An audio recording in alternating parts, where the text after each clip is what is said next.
ఏసే మనకు ఆశ్రయం అనే టీవీ కార్యక్రమాన్ని వీక్షిస్తున్న మీ అందరికీ నజరేయుడైన యేసుక్రీస్తు నామమున శుభములు. ఎలా ఉన్నారండి? దేవుడు తన రెక్కల చాటును భద్రపరిచి మరొక వారాన్ని మనకు అనుగ్రహించిన దేవాది దేవునికి సమస్తమైన మహిమ ఘనత ప్రభావం కలుగును గాక. ఈ వారం కూడా దేవుడు మనతో మాట్లాడాలని మనల్ని సరిచేయాలని ఆశపడుతూ ఉండగా ప్రార్థన ద్వారా యొక్క వాక్య ధ్యానాన్ని ప్రారంభించుకుందామండి. ప్రార్థన చేసుకుందాం. సర్వోన్నతుడా, సర్వాధికారి, పరిశుద్ధాత్మదేవ, యేసయ్యా నీ గొప్ప సన్నిధి కాపుదల భద్రతతో తండ్రి మమ్మల్ని నిలబెట్టి ప్రభా ఈ విధంగా సర్వాధికారి మరొక వారాన్ని మాకు అనుగ్రహించిన దేవాది దేవా నీకు కోట్లాది కృతజ్ఞతలు ప్రభా. ఈ యొక్క కార్యక్రమాన్ని ఎవరైతే వీక్షిస్తా ఉన్నారో ప్రభా వారి అందరూ నీ సన్నిధిని అనుభవించేటట్లుగా ప్రతిదీ నీ యొక్క అధికారంలోనికి తీసుకొని కేవలం నీ నామాన్ని మహిమపరిచే విధంగా ప్రభా సహాయంను దయచేయండి. నా యొక్క ఆలోచనలు, నా యొక్క మాటలు కాదు ప్రభా, కేవలం నీ యొక్క తలంపులతో నన్ను నింపి నీ నామాన్ని మాత్రమే గణపరిచేటట్లుగా నన్ను వాడుకొనండి. నువ్వే సహాయంను దయచేయండి. ప్రతి ఒక్కరూ నీ సన్నిధిని అనుభవించాలి ప్రభా. నజరేయుడైన యేసుక్రీస్తు నామమున అడిగి వేడుకొంచున్నాం తండ్రి. ఆమేన్, ఆమేన్, ఆమేన్.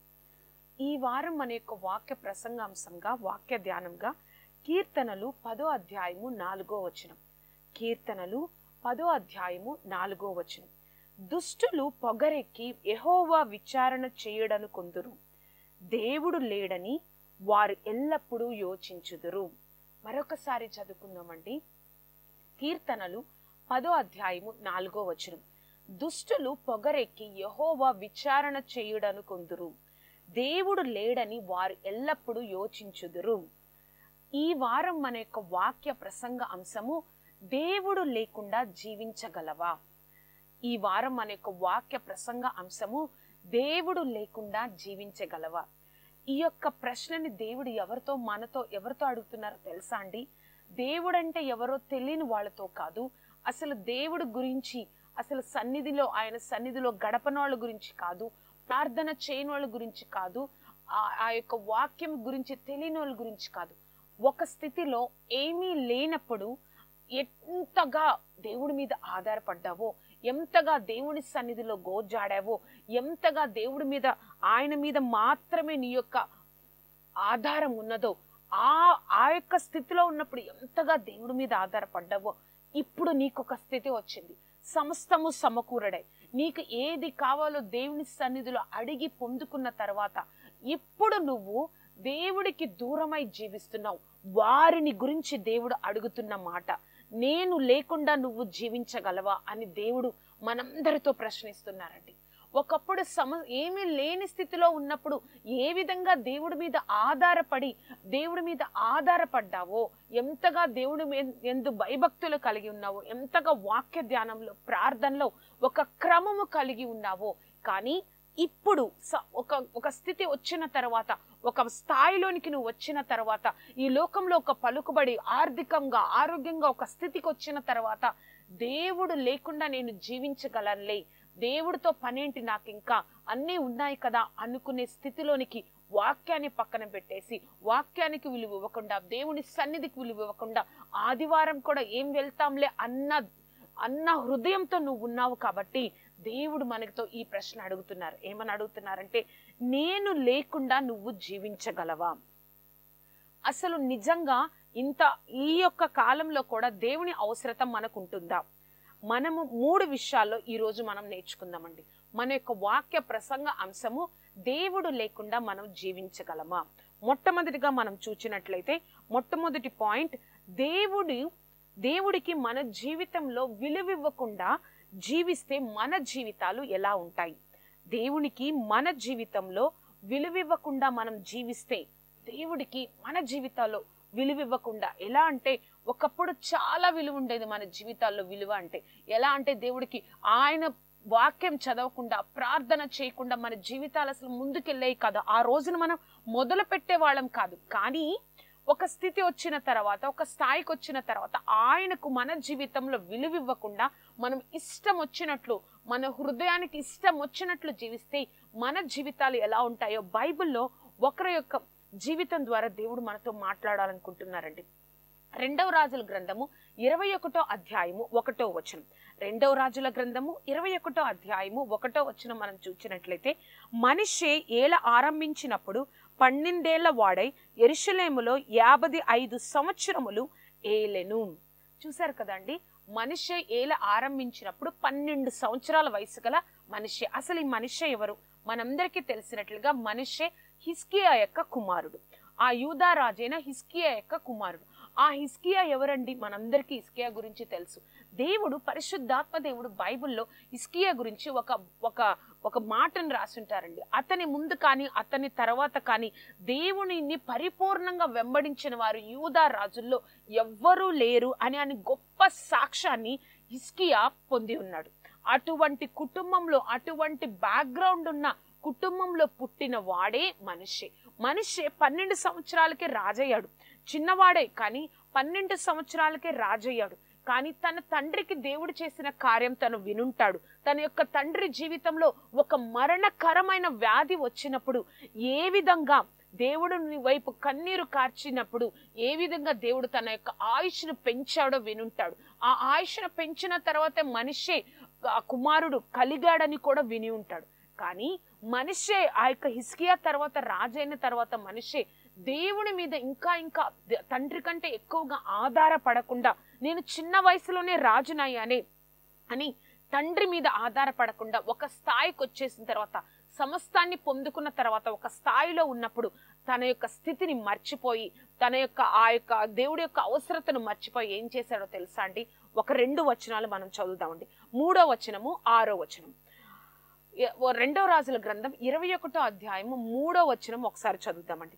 తన తండ్రి అయిన హిజ్కియా పడగొట్టిన ఉన్నత స్థలములను అతడు తిరిగి కట్టించి, బయలు దేవతను బలిపీఠమును కట్టించి, ఇశ్రాయేలు రాజైన అహాబు చేసినట్లు దేవతా స్తంభములు చేయించి నక్షత్రములను మ్రొక్కి వాటిని పూజించుచుండెను. ఆ తండ్రి సమస్తాన్ని పడగొట్టి సమస్తానికి దేవుడికి ఇష్టమైనట్లుగా చేశాడు. కానీ ఇతను ఏం చేస్తున్నారు? మరలా కట్టించి ఆ దేవతా స్తంభములు అహాబు చేసినట్లుగా ఇతను కూడా చేయడం మొదలు పెట్టారు. 6వ వచనం మనం ఒకసారి చూద్దామండి. అతడు తన కుమారుని అగ్నిగుండము దాటించి జ్యోతిష్యమును శకునములను వాడుక చేసి యాక్షిణీ గాండ్రలతోనూ సోదె గాండ్రలతోనూ సాంగత్యము చేసెను. ఈ ప్రకారం అతడు యెహోవా దృష్టికి బహు చెడుతనము జరిగించుచు ఆయనకు కోపము పుట్టించెను. ఇంత గొప్ప దేవుడిని వారి జీవితాల్లో ఒక తండ్రి దగ్గర నుంచి సాక్ష్యం పొందుకున్నాడు. అంత గొప్ప దేవుడని రుచి చూసినా కూడా ఎంతగానో వేరే దేవతల వైపు, దేవుళ్ళ వైపు తిరగడం వల్ల, దేవుడికి విలువివ్వకపోవడం వల్ల తన జీవితంలో యెహోవా ఆయనకు కోపం పుట్టించెను. దేవుడి యొక్క కోపము ఆయన మీద ఉన్నదంట. ఎంత భయంకరమైన స్థితి అండి. అంతేకాదు, సొలొమోను కట్టించిన దేవుని యొక్క మందిరంలో, సొలొమోను కట్టించిన దావీదు పుత్రుడైన, దావీదు యొక్క కుమారుడైన సొలొమోను కట్టించిన దేవుని మందిరంలో దేవుని వాగ్దానం చేస్తారు, నిత్యము నా నామమందు ప్రార్థన చేసిన వారికి. ఒక్కసారి 7వ వచనం చదువుదామండి. యెహోవా దావీదునకు అతని కుమారుడైన సొలొమోనుకు ఆజ్ఞ ఇచ్చినట్లు ఈ మందిరమున ఇశ్రాయేలు గోత్ర స్థానములలో నుండి నేను కోరుకున్న యెరూషలేమునందు నా నామము సదాకాలం ఉంచుదునని సెలవిచ్చిన యెహోవా మందిరమందు తాను చేయించిన అషేరా ప్రతిమను ఉంచెను. ఎంత భయంకరమైన విషయం అండి. చూసారా, దేవుణ్ణి అనుభవించి కూడా, ఒక దేవుడి ఆశీర్వాదం పొందుకున్న కుటుంబం నుంచి వచ్చి కూడా వేరే వైపు తిరగడం వల్ల ఆ యొక్క యెరూషలేము మందిరంలో నిత్యము నా నామము అక్కడ ఉంటుందని దేవుడు వాగ్దానం చేసిన మందిరంలో అషేరా దేవత విగ్రహాన్ని అక్కడ ఉంచాడంటండి. ఎంత ధైర్యం చేశాడండి, ఎంతగా అసలు భయంకరమైన దేవుడికి కోపం పుట్టేసేటట్లుగా. అంతేకాదండి, ఇంకా ఆ యొక్క వచనాల అధ్యాయాలు మనం చదివితే యూదా వారందరూ పాపము చేయడానికి ఈ యొక్క మనిషినే కారణమని ఆ యొక్క వాక్యంలో మనం చదువుతామండి. 9వ వచనంలో యూదా వారందరూ, ఆ యెరూషలేములో ఉన్న యూదా వారందరూ పాపము చేయడానికి ఎవరు కారణమో తెలుసా? మనిషే కారణం అంట. అందుకని దేవుడి యొక్క కోపం ఏ విధంగా వచ్చిందో తెలుసా అండి మనిషి మీద? 12వ వచనం మనం ఒకసారి చదువుదామండి. కావున ఇశ్రాయేలు దేవుడైన యెహోవా సెలవిచ్చినదేమనగా, వినువాని 2 చెవులు గిగ్గురు మనునంత కీడు యెరూషలేము మీదికిని యూదా వారి మీదికిని రప్పించుదును. ఎంత ఎంత కీడు రప్పిస్తానంటే చూసేవారి కన్నులు కాదండి, వినేవారి చెవులు, వినేవారి 2 చెవులు. అమ్మో, ఇంత భయంకరమైన శాపానికి లోనయ్యారా ఇశ్రాయేల్ ప్రజలు? ఇంత భయంకరమైన శాపానికి యూదా ప్రజలు లోనయ్యారా? ఇంత భయంకరమైన దేవుని ఉగ్రతకు లోనయ్యారని గిగ్గురం అనేటట్లుగా అటువంటి ఉగ్రతను దేవుడు రప్పిస్తానని, ఆ ఉగ్రత అంతటికి కారణం ఎవరండి? మనిషే. చూసారా? ఇంకా అతని స్థితి ఎలా ఉందో తెలుసా? ఒక రాజుని ఎవరో బబులేను, అష్షూరు రాజైన బబులోను తీసుకెళ్లిపోతాడండి. ఎలా తీసుకెళ్లిపోతాడో తెలుసా? బంధించేసి గొలుసులతో కట్టేసి ఒక రాజుని.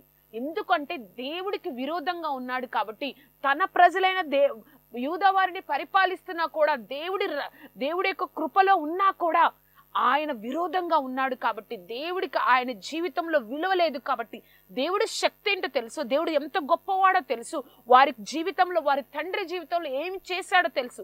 కానీ ఇష్టం వచ్చినట్లు విలువ లేకుండా జీవించడం వల్ల ఆ యొక్క అష్షూరు రాజైన బబులోను దేశానికి తీసుకువెళ్ళిపోతారండి. ఆ తీసుకువెళ్ళిపోయి బంధించి గొలుసులతో కట్టేసి బబులోనికి తీసుకువెళ్తారు. అక్కడ తీసుకెళ్లిన తర్వాత ప్రార్థన చేస్తారండి. ఎవరు? మనిషే ప్రార్థన చేస్తారు. ఒక్కసారి మనం చూద్దామండి. మనిషే ప్రార్థన చేస్తారు. 2వ దినవృత్తాంతాల గ్రంథము 33వ అధ్యాయము 11వ వచనం. 2వ దినవృత్తాంతములు 33వ అధ్యాయము 11వ వచనం. కాబట్టి యెహోవా అష్షూరు రాజు యొక్క సైనాధిపతి వారి మీదకి రప్పించను. మనిషే తప్పించుకొని పోకుండా వారు అతన్ని పట్టుకొని గొలుసులతో బంధించి అతన్ని బబులోనికి తీసుకుపోయారు. ఒక రాజును తీసుకెళ్లారండి. 55 సంవత్సరాలు పరిపాలించిన యూదా రాజుని బంధించి గొలుసులతో కట్టేసి ఎవరో దేవుణ్ణి తెలియని ప్రజలు బానిసలాగా తీసుకెళ్లిపోయారు. తర్వాత అక్కడ ఏం చేశాడో తెలుసా అండి? 12వ వచనంలో 33:12 అతడు శ్రమలో ఉన్నప్పుడు తన దేవుడైన యెహోవాని బతిమాలుకొని తన పితరుల దేవుని సన్ని తన్ను తాను బహుగా తగ్గించుకొని ప్రార్థన చేయడం మొదలుపెట్టిన తరువాత దేవుడు తన యొక్క రాజ్యంలోనికి మరలా తీసుకొచ్చినప్పుడు దేవుడే నిజమైన దేవుడు యెహోవా మాత్రమే అని తెలుసుకుంటారండి. 13వ వచనం ఒక్కసారి అందరం చూడండి స్క్రీన్ మీద. ఆయనకు మొరలిడగా ఆయన తన విన్నపములను ఆలకించి యెరూషలేమునకును తన రాజ్యములోనికి అతన్ని తిరిగి తీసుకొచ్చినప్పుడు యెహోవా దేవుడై ఉన్నాడని మనిషే తెలుసుకొని ఉండెను. నువ్వు నిజమైన దేవుని శక్తిని అనుభవించి కూడా ఇప్పుడు నీ ఇష్టం వచ్చినట్లుగా నీ యొక్క ఆలోచనలతో ఎవరో ఏదో చెప్పారని, ఏదో చేశారని నీ యొక్క ఆలోచనలతో నువ్వు అటు ఇటు లోకం వైపు చూస్తున్నావా? ఇతర వాటి వైపు ఎటువైపు అయినా చూస్తున్నావా? దేవుడి ఉగ్రత మనుష్య మీద ఎలా ఉందో మన జీవితాల్లో కూడా సంతోషం, సమాధానం అనేది ఉండదండి. నువ్వు దేవుడు లేకుండా దేవుడు శక్తిని అనుభవించావు. దేవుడు తెలియని వాళ్ళ గురించి కాదండి మన దేవుడు ఈరోజు మాట్లాడుతుంది. ఎంతో చిన్న వయసు నుంచే దేవుడి శక్తిని అనుభవించావు, ప్రార్థనలో ఉన్న గొప్ప శక్తిని అనుభవించావు, వాక్యంలో ఉన్న గొప్ప శక్తిని అనుభవించావు. దేవుడి మాటకు విధేయత చూపిస్తే ఎంత ఆశీర్వాదం పొందుకుంటామో ఆ యొక్క ఆశీర్వాదాన్ని, ఆ యొక్క శక్తిని కూడా ఆ ప్రతిదీ నువ్వు అనుభవించిన స్థితిలో ఉన్నావు. కానీ ఇప్పుడు దేవుడికి నీ జీవితంలో విలువ లేకుండా జీవిస్తున్నావు. కానీ మరలా దేవుడు జ్ఞాపకం చేస్తున్నాడు. అటువంటి స్థితిలో నువ్వు ఉంటే వెంటనే పశ్చాత్తాపపడి, మనిషి ఎక్కడో అక్కడ బబులోను దేశంలో పశ్చాత్తాపపడి మరలా దేవుడు తీసుకొచ్చాడు శక్తిని. ఆయనకు గొప్పతనాన్ని ఉపయోగించి, ఆయన గొప్పతనము ఉపయోగించి యెరూషలేమును నుంచి ఆయన యొక్క యూదా రాజ్యంలోనికి మరలా ఆయనకి తిరిగి ఇచ్చారు. కానీ నువ్వు నేను ఎవరైతే ఆయన శక్తిని అనుభవించి కూడా ఇష్టానుసారంగా ఆయనకు విలువ ఇవ్వకుండా మన జీవితాలు గడుపుతూ ఉంటే దేవుడు మనతోనే మాట్లాడుతూ ఉన్నారండి. తిరిగి వచ్చేమని చెప్తున్నారు. ఆయన లేకుండా మనం జీవించలేం. మనకు రెండవదిగా మనం చూసినట్లయితే, రెండవ పాయింట్ మనం చూసినట్లయితే నా జీవితంలో దేవుని చిత్తంలో ఉన్నానని తెలిసి కూడా నీకు ఇష్టం వచ్చినట్లుగా జీవిస్తే ఏం జరుగుతుంది? అవునండి, మన జీవితాలు దేవుని చిత్తంలో ఉన్నాయి కాబట్టి ఈ యొక్క లోకంలో ఎంతమంది ఉన్నా కూడా దేవుడు ఆయన యొక్క రక్షణ మనకు అనుగ్రహించి, ఉచితంగా మనకు అనుగ్రహించి, ఆయన బిడ్డలవ్వడానికి గొప్ప భాగ్యాన్ని మనకి దేవుడు అనుగ్రహించాడు. అటువంటి గొప్ప ఆయన చిత్తంలో, ఒక గొప్ప ప్రణాళికలో మనల్ని దేవుడు ఎందుకు రక్షించుకున్నాడంటే ఈ లోకంలో మనము ఆయన యొక్క మహిమను సమస్తమైన ప్రజలకు చూపించాలని, మన ద్వారా దేవుడి యొక్క శక్తి లోకానికి కనబడాలని ఒక చిత్తము ద్వారా, ఒక ప్రణాళిక ద్వారా దేవుడు ఎన్నుకున్నప్పుడు ఆయన ప్రణాళికలో ఉన్న మనము కూడా ఆయనకు మన జీవితంలో విలువివ్వకపోతే మన జీవితాలు ఏ విధంగా ఉంటాయో ఈరోజు కొంతమంది వ్యక్తుల ద్వారా మనం తెలుసుకుందామండి. మనం చూసినట్లయితే మొదటి సమూయేలు గ్రంథము 2వ అధ్యాయము 12వ వచనం. మొదటి సమూయేలు 2వ అధ్యాయము 12వ వచనం. ఏలీ కుమారులు యెహోవాను ఎరగని వారే మిక్కిలి దుర్మార్గులైరి. అసలు ఏలీ కుమారులు అంటే ఎవరండి? ఏలీ అంటే ఎవరు? ఒక యాజకుడు, ఒక పాస్టర్ గారు. ఆ పాస్టర్ గారి తరువాత ఆ యొక్క యాజకత్వం ఎవరికి వస్తుందండి? ఆ యొక్క యాజకులుగా, పాస్టర్లుగా ఎవరు ఉంటారండి? ఆ యొక్క కుమారులే కదా. అతనికి 2 కుమారులు ఉన్నారు. వారు మిక్కిలి దుర్మార్గులయ్యారు. ఎందుకు అంటే దేవుణ్ణి తెలుసుకోకుండా. మేము ఈ యొక్క లోకంలోని ప్రజలకు, దేవులకు ఒక మధ్యవర్తులుగా, ఒక మీడియేటర్స్ గా ఉన్నాము. దేవుణ్ణి ఇంకా మేము దగ్గరగా జీవించాలి, ఇంకా గొప్పగా దేవుని సన్నిధిని ప్రజలందరూ దేవుడి వైపు తిరిగేటట్లు మేము ఉండాలి అని అనుకోకుండా ఆయన్ని ఎర్రగని వారే దేవుడికి దూరం అయిపోయారంట. దేవుడి దృష్టికి దుర్మార్గులయ్యారంట. అంతేకాదండి, ఎవరైతే వాళ్ళకి ఇష్టపూర్వకంగా దేవుడికి నైవేద్యం సమర్పించడానికి ఆ యొక్క మందిరానికి వచ్చినప్పుడు వారు ఆ విధంగా చెడ్డగా ప్రవర్తించడం వల్ల, మాకు మాత్రమే ఇవ్వండి, దేవుడి కన్నా ముఖ్యము మేమే అన్నట్లుగా మాట్లాడడం వల్ల వారు కూడా, ఆ నైవేద్యం అర్పించే వారు కూడా, ఇశ్రాయేల్ వారు, యూదా వారు కూడా ఏమయ్యారంటే అసహ్యపడిపోయేవారంట.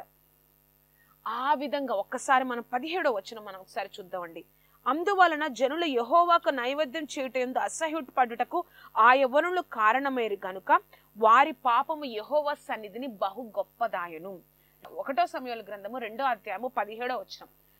ఆ యొక్క పాపము యెహోవా సన్నిధిని బహు గొప్పదిగా ఉన్నదంటండి.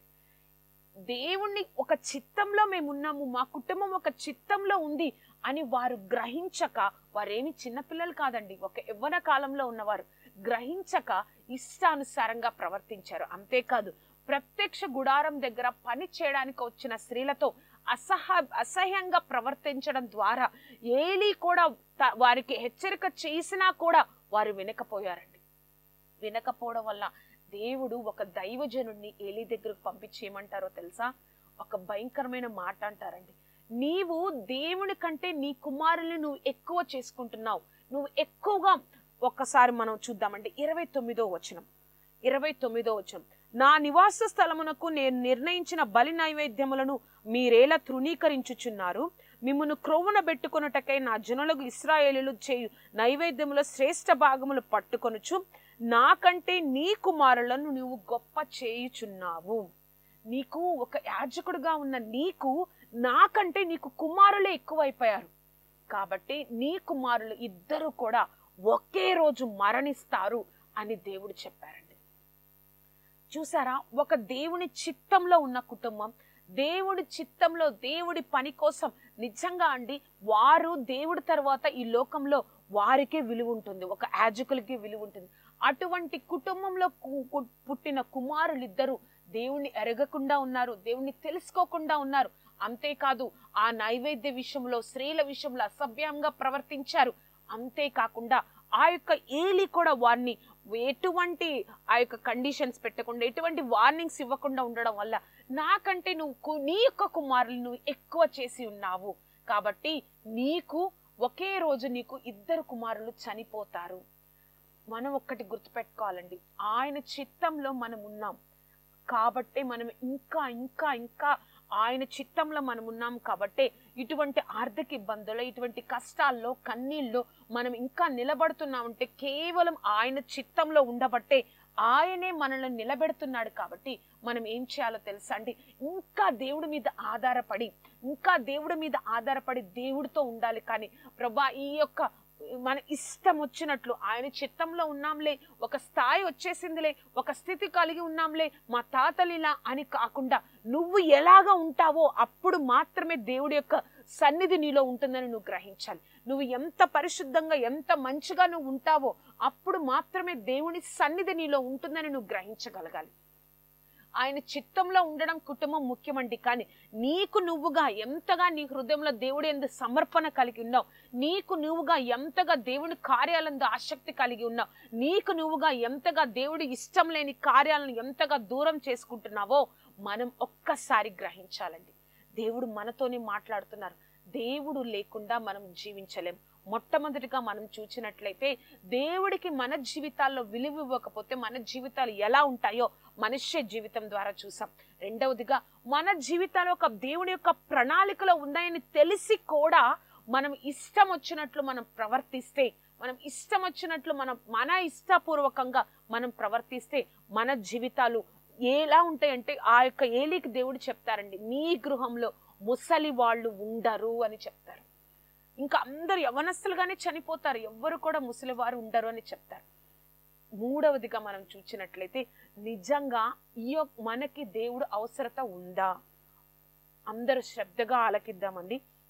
నిజంగా మనకి దేవుని యొక్క అవసరత ఉన్నదా? మనం మూడో పాయింట్ గా మనం చూసినట్లయితే నిజముగా మనకి దేవుడు అవసరం ఉన్నదా?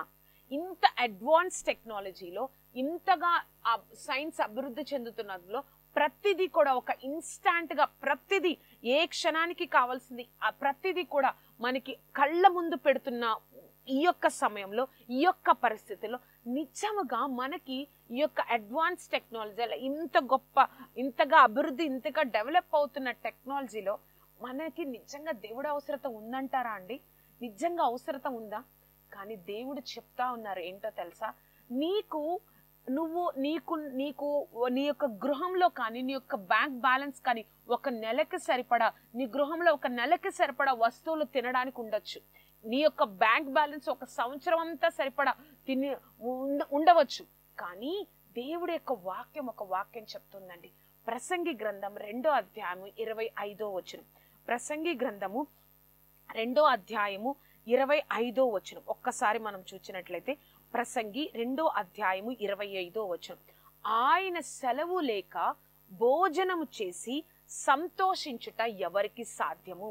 నీకు ఎంతగానో డబ్బులు ఉండొచ్చు, నీకెంతగానో నీ ముందు ఎన్నో ఆహార పదార్థాలు ఉండొచ్చు, సమస్తము నువ్వు కలిగి ఉండవచ్చు. కానీ ఇంగ్లీష్ లో ఈ విధంగా ఉంటుందండి, ఏమన్నంటే for apart from him who can eat or who can have enjoyment. ఆయనకు వేరుగా ఉండి ఎవరు తినగలరు, ఎవరు సంతోషించగలరు కదా అండి? మనం అనుకుండా ఉండొచ్చు, నాకు అన్నీ ఉన్నాయి కదా, సమస్తం నా ఎదురుగానే ఉంది, అంతా నా ఎదురుగానే ఉందని. కానీ ఆయన చిత్తం లేకుండా, ఆయన సెలవు లేకుండా, ఆయనకు వేరుగా ఉండి నువ్వేమి చెయ్యలేవు అని దేవుడు మాట్లాడుతున్నారు. మరలా నువ్వు అనుభవిస్తున్నావేమో నీ కష్టార్జితాన్ని, ఇప్పుడు నీ యొక్క కష్టార్జితాన్ని అనుభవిస్తున్నావేమో, నువ్వు సంతోషంగా ఉన్నావేమో, అది కూడా ఒక దేవుని యొక్క బహుమానమే అని బైబిల్ గ్రంథం మనకి ఈరోజు జ్ఞాపకం చేస్తుందండి. ప్రసంగి గ్రంథం 3వ అధ్యాయము 16వ వచనం. ప్రసంగి 3వ అధ్యాయము 13వ వచనం.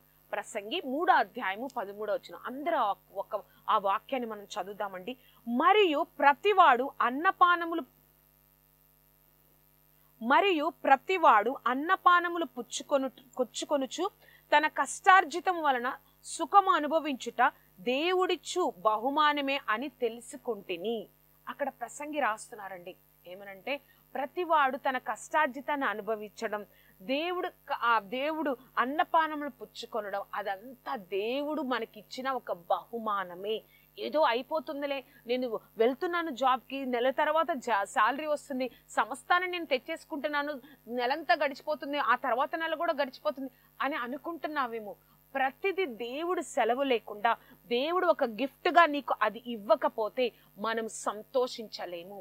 మనం ఒక్కటి గుర్తుపెట్టుకోవాలండి, మనము ఆయన లేకుండా ఎంత అడ్వాన్స్ టెక్నాలజీ అయినా, ఎంత ముందుగా వెళ్ళినా, మనం ఎన్ని కోట్లు సంపాదించినా, ఎంత సంతోషంగా ఉన్నా, ప్రతిది దేవుడు వల్ల మాత్రమే నేను ఈ స్థితిలో ఉన్నాను, ప్రతిది దేవుడు మాత్రమే నాకు అనుగ్రహించారని నువ్వు ఎప్పుడైతే మర్చిపోకుండా, ఎప్పుడైతే ఏమీ లేనప్పుడు ఆయన సన్నిధిలో ఎంతగా కన్నీరు కార్చావో, ఎంతగా దేవుని సన్నిధికి పరిగెత్తుకుంటూ వచ్చావో, ఎంతగా ఆయన వాక్యానికి విలువిచ్చావో, ఎంతగా ఆయన కోసం నీ యొక్క హృదయం తప్పించిందో, సమస్తము ఉన్నప్పుడు కూడా అంతగా దేవుణ్ణి కృతజ్ఞతలు చెల్లించాలని, అంతగా దేవుడి సన్నిధిలో ప్రార్థన చేయాలి. ప్రభా, నువ్వు మాత్రమే నాకు అనుగ్రహించావయ్యా.